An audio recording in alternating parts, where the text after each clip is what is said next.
오늘 우리에게 주신 하나님의 말씀은 마태복음 17장 1절에서 13절까지의 말씀입니다. 마태복음 17장 1절에서 13절까지의 말씀을 제가 봉독해 올릴 때 살아계신 하나님의 음성을 들으실 수 있기 바랍니다. 엿새 후에 예수께서 베드로와 야고보와 그 형제 요한을 데리시고 따로 높은 산에 올라가셨더니 그들 앞에서 변형되사 그 얼굴이 해같이 빛나며 옷이 빛과 같이 휘어졌더라. 그때 모세와 엘리야가 예수와 더불어 말하는 것이 그들에게 보이거늘 베드로가 예수께 여쭈어 이르되 주여 우리가 여기 있는 것이 좋사오니 만일 주께서 원하시면 내가 여기서 초막셋을 짓되 하나는 주님을 위하여 하나는 모세를 위하여 하나는 엘리야를 위하여 하리이다. 말할 때 호련히 빛난 구름이 그들을 덮으며 구름 속에서 소리가 나서 이르시되 이는 내 사랑하는 아들이요 내 기뻐하는 자니 너희는 그의 말을 들으라 하시는지라. 제자들이 듣고 엎드려 심히 두려워하니 예수께서 나와 그들에게 손을 대시며 이르시되 일어나라 두려워하지 말라 하시니 제자들이 눈을 들고 보매 오직 예수 외에는 아무도 보이지 아니하더라. 그들이 산에서 내려올 때에 예수께서 명하여 이르시되 인자가 죽은 자 가운데서 살아나기 전에는 본 것을 아무에게도 이르지 말라 하시니 제자들이 물어 이르되 그러면 어찌하여 서기관들이 엘리야가 먼저 와야 하리라 하나이까. 예수께서 대답하여 이르시되 엘리야가 과연 먼저 와서 모든 일을 회복하리라.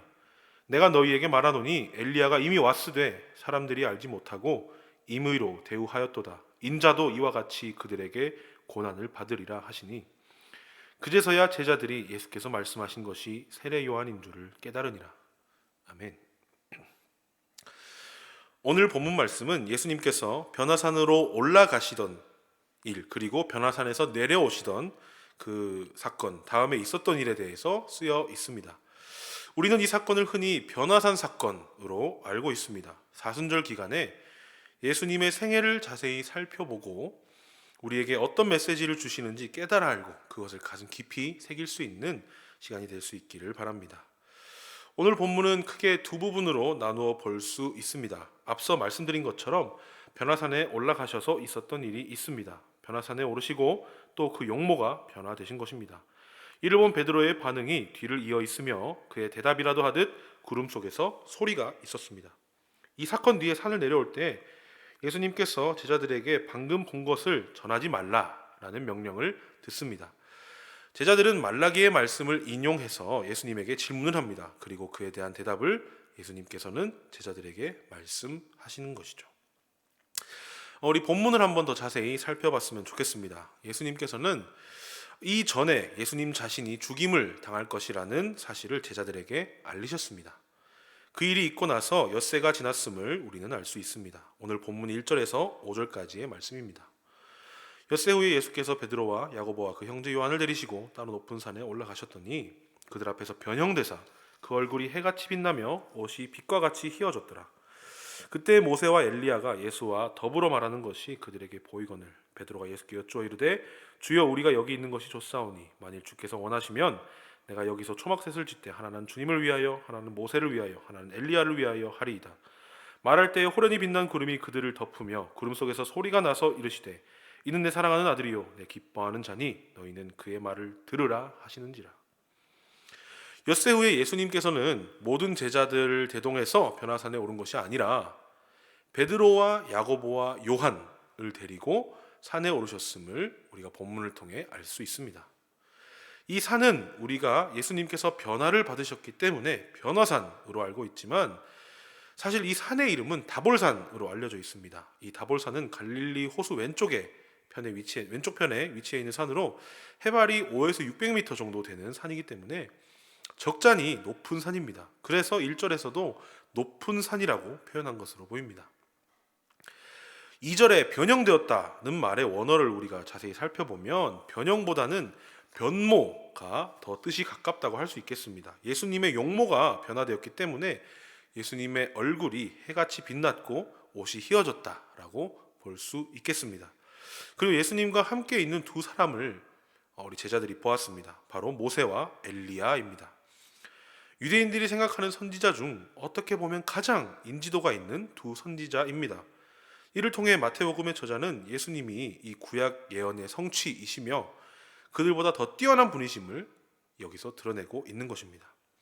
3절에서는 그때라는 말로 시작을 하지만 이를 원어적으로 알아보게 되면 이 말의 뜻을 직역하자면 보라라는 뜻으로 해석될 수 있습니다. 모세와 엘리야가 나타난 것에 대한 격한 놀라움을 담고 있는 것입니다. 그리고 모세와 엘리야가 예수님과 더불어 이야기를 나누는 장면이 나옵니다. 무슨 이야기를 나누었는지는 오늘 우리에게 주어진 본문에는 적혀 있지 않습니다만 누가복음 9장 31절에 보면 예루살렘에서 주님께서 별세하실 것을 말했다라는 내용이 적혀 있습니다. 이는 예수님의 개인적인 죽음, 곧 예수님의 개인적인 종말만을 이야기하는 것이 아닙니다. 이는 인류의 종말이며 새로운 인류의 시작이라고 볼 수 있습니다. 또한 모세와 엘리야는 죽음을 맛보지 않고 하나님 곁으로 간 사람으로 알려져 있습니다.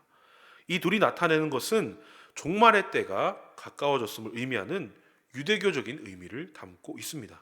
곧 예수님의 죽음은 곧 인류의 종말이며 새로운 인류의 시작이라는 것을 의미하는 것입니다. 예수님의 변화는 무엇인가 새롭게 시작되는 것을 암시하기도 하지만 그것은 곧 종말을 향한 움직임이며 그것은 죄인된 우리의 종말이며 구원받은 새 사람의 시작으로 볼 수 있는 것입니다. 4절과 5절에서는 베드로와 하나님의 음성이 번갈아 가면서 나오게 됩니다. 베드로는 현장의 신성한 분위기에 압도되어 그곳에 머물기를 간청합니다. 현연한 각 사람을 위해 초막을 또 짓고자 했습니다. 이에 구름에서 음성이 나와 예수님을 가리켜 사랑하는 아들이며 예수님의 말씀에 순종할 것을 명령하십니다. 이러한 신적인 체험 이후의 내용이 이하의 말씀입니다. 6절부터 13절까지의 말씀입니다. 제자들이 듣고 엎드려 심히 두려워하니 예수께서 나와 그들에게 손을 대시며 이르시되 일어나라 두려워하지 말라 하시니 제자들이 눈을 들고 보매 오직 예수 외에는 아무도 보이지 아니하더라.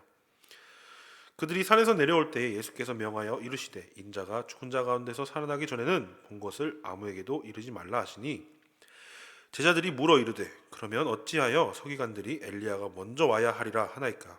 예수께서 대답하여 이르시되 엘리야가 과연 먼저 와서 모든 일을 회복하리라. 내가 너희에게 말하노니 엘리야가 이미 왔으되 사람들이 알지 못하고 임의로 대우하였도다. 인자도 이와 같이 그들에게 고난을 받으리라 하시니 그제서야 제자들이 예수께서 말씀하신 것이 세례 요한인 줄을 깨달으니라. 제자들 곧 베드로와 요한과 야고보는 구름 속에서 들리는 하나님의 음성을 듣고 아마 죽음을 경험할 것이라는 두려움에 휩싸였을 것입니다. 구약에서 하나님의 현존 앞에서 정결하지 못한 자들은 모두 죽었기 때문입니다. 하나님의 음성을 듣고 두려움에 눈까지 내리깔며 바닥에 바짝 엎드려졌던지 혹은 눈을 감고 있었던지 그들이 했었던 것 같습니다. 8절 말씀에 의하면 그들이 눈을 들고 봤다고 적혀있기 때문입니다.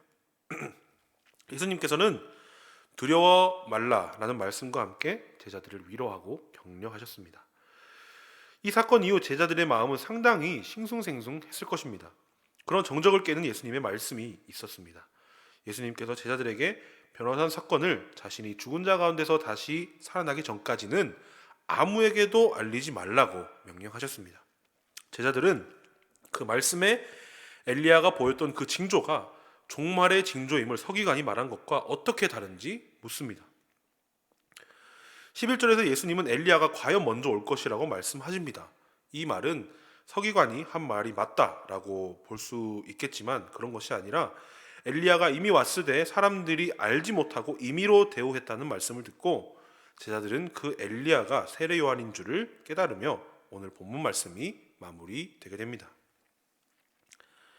이 말씀들은 무엇을 우리에게 말하고 계십니까? 오늘 본문에 나왔던 종말과 시작은 두 산에 의해서 이야기가 전개됩니다. 바로 변화산과 예수님께서 돌아가실 갈보리산입니다. 말씀드린 것처럼 변화산은 예수님의 변모로 인해 무엇인가 시작되는 것처럼 보였지만 엘리야와 모세의 등장은 그들에게 종말의 때를 상기시켰습니다. 또한 종말의 때는 예수님의 죽음으로 귀결된다는 것을 제자들이 알게 되었습니다. 변화산에서 예수님의 변모는 우리에게 놀라운 소식이며 제자들처럼 예수님과 늘 그곳에 있고 싶은 소망이 생기기도 하지만 그것은 곧 종말이라는 의미를 담고 있습니다. 사순절을 지나는 우리에게 예수님이 오르신 이 갈보리 산은 곧 죄 많은 우리의 죽음을 의미합니다. 예수님을 믿고 우리가 새롭게 되어서 주님 안에서 구원받은 죄인이 되어 새롭게 살아가야 한다는 말입니다. 이 사순절 기간 가운데 예수님의 삶과 복음서를 묵상하며 우리가 지낼 때 은혜와 감동으로 우리 삶에 퍼져나가는 이 감동은 곧 죄된 우리의 죽음이라는 것을 기억하시기 바랍니다. 사순절 동안 우리를 위해 십자가를 지고 갈보리 산을 오르신 그 예수님을 기억하며 죄된 우리의 종말을 맞이하는 우리 안에 죄를 죽여나가는 시간이 되실 수 있기를 주님의 이름으로 축복합니다. 기도하겠습니다. 사랑의 주님, 오늘도 새벽을 깨워 주님 앞에 나오게 하심 감사드립니다. 주신 말씀을 통해 주님의 말씀을 깊이 묵상하며 일주일을 시작할 수 있도록 인도하여 주시옵소서. 사순절을 지낸 우리에게 변화산의 감동과 소망이 우리를 위해 갈보리산을 오르신 예수님의 죽음임을 기억하며 우리의 죄를 하나씩 하나씩 주님의 십자가 앞에 내려놓으며 사순절 기간을 보낼 수 있도록 주님 인도하여 주시옵소서. 감사드리며 예수님의 이름으로 기도드립니다.